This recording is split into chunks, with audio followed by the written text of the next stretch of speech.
8 manières de développer votre résilience au quotidien. Apprenez à affronter l'adversité. La résilience est cette capacité à rester flexible, comme le bambou dans la tempête, face aux adversités. On plie, mais on ne casse pas. On devient plus fort. Voici 8 manières de développer votre résilience dans le quotidien. Le terme résilience a une racine étymologique très intéressante. Il vient du participe latin recilien, qui signifie revenir en arrière. Faire un pas en arrière. Se dégager. Rebondir. Il est toujours important de se souvenir que ce mot a pour origine le monde de la physique. On fait référence aux matières qui ont la propriété naturelle de plier sans casser, puis de retrouver leur forme originelle. Pensons, par exemple, à un arc. À la manière dont on le plie pour impulser la flèche et comment il revient rapidement à sa forme précédente. D'autre part, il est important de savoir que le mot résilience, cette dimension qui nous inspire dans le quotidien, a été popularisé par le neurologue, éthologue et psychanalyste Boris Cyrulnik, connu pour son livre Les vilains petits canards. Il s'agit donc d'une stratégie essentielle qui va bien au-delà de la simple croissance personnelle. C'est un outil de la vie, c'est un trampoline qui doit nous sortir à tout moment de la faiblesse, du découragement et de l'adversité. Dans cet article, nous allons vous donner 8 clés pour que vous commenciez à approfondir et à stimuler cette dimension que nous avons tous en nous. Il suffit tout simplement de la réveiller, de la renforcer. 1. Ressentez vos émotions, n'inhibez pas vos peurs, vos frustrations. Ne cachez pas votre tristesse ou votre colère, canalisez toutes ces émotions en les acceptant, puis en les comprenant ensuite. En effet, il s'agit de trouver le point intermédiaire. Là où on ne leur permet pas de nous contrôler, ni de nous obliger à les cacher. Pour se connaître, pour stimuler la résilience dans le quotidien, il est nécessaire de devenir de bons gestionnaires de notre univers émotionnel vaste et complexe. 2. Souvenez-vous de ce moment du passé où vous avez affronté la difficulté. Nous avons tous, tout au long de notre cycle de vie, été des héros de l'adversité. Nous sommes tous ressortis triomphants d'un moment compliqué, d'une déception, d'une maladie, ou d'un contretemps. Presque sans savoir comment, nous avons réussi. De notre intérieur, a surgi une force inattendue qui a rendu le difficile facile. Qui nous a apporté des ressources personnelles dont nous ignorions l'existence. Sachez que ces instants de votre passé, dont vous êtes sortis victorieux, représentent votre inspiration du moment présent. 3.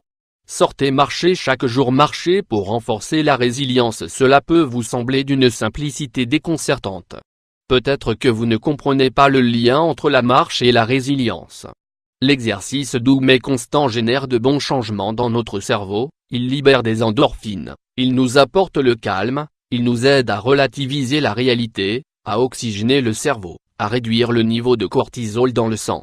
Cet équilibre intérieur améliore nos émotions et nous permet également d'apprendre à être plus résistants, et plus flexibles. 4. Cultiver des relations positives. Avoir quelqu'un à qui parler, quelqu'un de confiance avec qui partager ses inquiétudes, avec qui on se permet d'ouvrir son cœur en se sachant compris et respecté et, sans aucun doute, une aide magique dans le quotidien. Ce soutien émotionnel quotidien est une racine de pouvoir qui alimentera aussi notre capacité à être résilient. 5. Consacrez-vous du temps. Profitez d'une journée pour soi-même ou de quelques heures dans la journée pour se connecter à soi-même, à ses pensées et à ses besoins est une autre stratégie de base pour gérer son monde intérieur. Les espaces personnels, privés et ces recoins qui n'appartiennent qu'à nous-mêmes sont aussi des souffles de santé que nous devons nourrir régulièrement. 6. Faites des choses qui font sens pour vous, qui vous apportent et qui vous importent parfois. Quand vous traversez une mauvaise période, le simple fait de faire quelque chose qui vous plaît, qui vous identifie ou qui vous définit est une manière de faire usage de la résilience. Si votre travail vous plaît, si vous avez un loisir qui compte, il est essentiel d'y revenir lors des moments où vous ressentez une certaine baisse de morale, ou que vous tombez dans le découragement. Aussi curieux que cela puisse paraître, la routine agit parfois comme un moteur vital qui nous pousse à avancer, à aller de l'avant. 7. Écrivez, tenez un journal intime pour stimuler votre résilience. Sur ce site, nous vous avons déjà parlé des bienfaits du journal intime. C'est une manière thérapeutique de soulager les émotions, d'ordonner les idées, de projeter, de décider, d'éclaircir son esprit, de réfléchir. et de trouver cette intimité nécessaire avec soi-même. 8. Ressentez vos pieds en contact avec la terre. Cette image métaphorique d'avoir les pieds sur terre nous transmet en réalité une série d'idées de base sur lesquelles on peut réfléchir. Vous avez des racines qui vous nourrissent, qui vous permettent d'être fort à nouveau, votre estime de vous-même, votre histoire personnelle, les personnes qui vous aiment. Vous devez rester à l'équilibre à tout moment, fort mais flexible, comme le bambou, en contact avec ce qui vous nourrit et vous inspire, avec ce substrat émotionnel qui vous inspire et vous réconforte. Vous faites partie d'un tout, vous êtes comme arbre dans cet entourage complexe. Et comme chez les arbres, les racines deviennent plus fortes lors des tempêtes. N'hésitez pas à appliquer toutes ces stratégies et réflexions au quotidien pour stimuler votre résilience.